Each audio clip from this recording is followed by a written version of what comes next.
Assalamualaikum warahmatullahi wabarakatuh. Perkenalkan, saya Masyarik Anwar Luxfi, NIM 24135183. Saya berasal dari kelompok 2. Saya Halil Septian dengan NIM 24135175. Saya Leo Panca dengan NIM 24135180. Saya Ikhwalul Walid dengan NIM 24135178. Baiklah, yang tadi itu anggota kelompok saya. Selanjutnya saya akan menyampaikan materi tentang implementasi peran warga negara dalam lingkup lokal, nasional, dan internasional. Untuk pembacaan materi pertama yang akan dibacakan oleh saya langsung.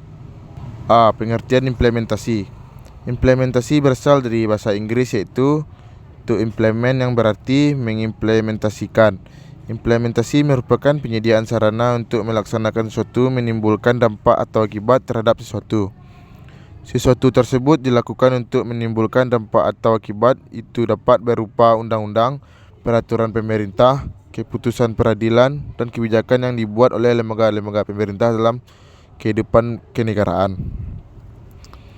Pengertian implementasi yang dikemukakan di atas dapat dikatakan bahwa implementasi adalah tindakan-tindakan yang dilakukan oleh pihak-pihak yang berwarga negara dan berkepentingan, baik pemerintah maupun swasta, yang bertujuan untuk mewujudkan cita-cita serta tujuan yang telah ditetapkan. Implementasi berkaitan dengan berbagai tindakan yang dilakukan untuk melaksanakan dan melestarikan program yang telah disusun demi tercapainya tujuan dari program yang telah direncanakan. Karena ada dasarnya setiap rencana yang ditetapkan memiliki tujuan atau target yang hendak dicapai. Baiklah, sekian dari penyampaian materi saya. Selanjutnya akan dilanjutkan oleh teman saya, Leo. Kepada Leo, dipersilakan. B. Peran implementasi warga negara dalam lingkup sosial. Berikut peran warga dalam implementasi wawasan Nusantara, yaitu mendukung persatuan bangsa, berkemanusiaan yang adil dan beradab. 3. Mendukung kerakyatan yang mengutamakan kepentingan bersama di atas kepentingan individu atau golongan. 4. Mendukung upaya untuk mewujudkan suatu keadilan sosial dalam masyarakat. 5. Mempunyai kemampuan berpikir, bersikap rasional, dan dinamis. 6. Mempunyai wawasan kesadaran berbangsa dan bernegara untuk membela negara yang dilandasi oleh rasa cinta tanah air. 6. Mempunyai wawasan kesadaran berbangsa. 7. Berbudi pekerti luhur. 8. Memanfaatkan secara aktif ilmu pengetahuan. 9. Mewujudkan kepentingan nasional. 10. Memelihara dan memperbaiki demokrasi. Saya akan melanjutkan kepada Halil Septian. C. Peran implementasi warga dalam lingkup nasional. Berikut penerapan wawasan Nusantara dalam aspek-aspek kehidupan nasional terkait dengan kehidupan dan pergaulan dalam bermasyarakat, berbangsa, dan bernegara. 1. Ideologi. Dalam strategi pembinaan ideologi, berikut adalah beberapa prinsip yang harus diperhatikan. A. Ideologi harus diaktualisasi dalam bidang kenegaraan oleh WNI. B. Ideologi ditanamkan pada seluruh WNI. C. Ideologi sebagai panglima. D. Ideologi dikembangkan ke arah keterbukaan dan kedinamisan. E. Ideologi Pancasila sebagai alat untuk mensejahterakan dan mempersatukan masyarakat. F. Kalangan elit eksekutif, legislatif, dan yudikatif harus melaksanakan GBHN dengan mengedepankan kepentingan bangsa. G. Menimbulkan sikap positif terhadap warga negara. 2. Politik.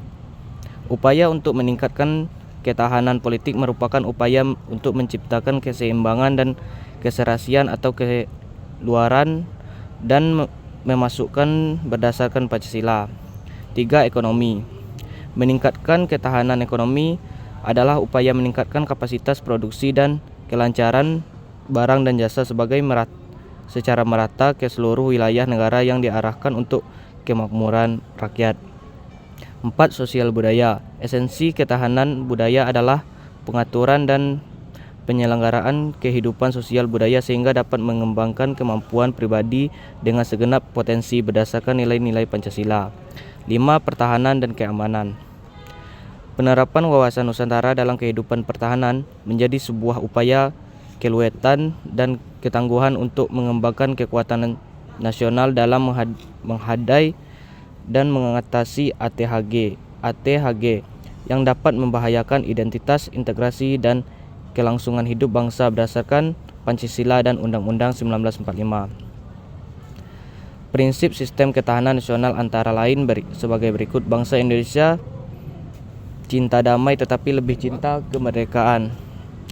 Pertahanan keamanan berlandasan pada landasan ideal Pancasila.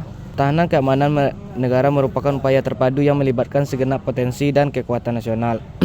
Pertahanan dan keamanan diselenggarakan dengan sistem pertahanan dan keamanan nasional Sikhamkanas dan sistem pertahanan dan keamanan rakyat semesta. Selanjutnya akan dibacakan kepada Ihwanul Walid. Kepada Ihwanul dipersilakan. Terima kasih moderator. Materi selanjutnya D. Peran implementasi warga negara dalam lingkup internasional. Berikut ini peran Indonesia dalam perdamaian dunia. 1. Perserikatan Bangsa-Bangsa. Peran Indonesia dalam perdamaian dunia diwujudkan melalui partisipasi dan kontribusi aktif dalam misi Pemeliharaan Perdamaian PBB atau MPP-PBB. Dalam konteks internasional, partisipasi tersebut merupakan indikator penting dan konkret dari peran suatu negara dalam memberikan kontribusi dalam menjaga perdamaian dan keamanan internasional. 2. Misi Garuda.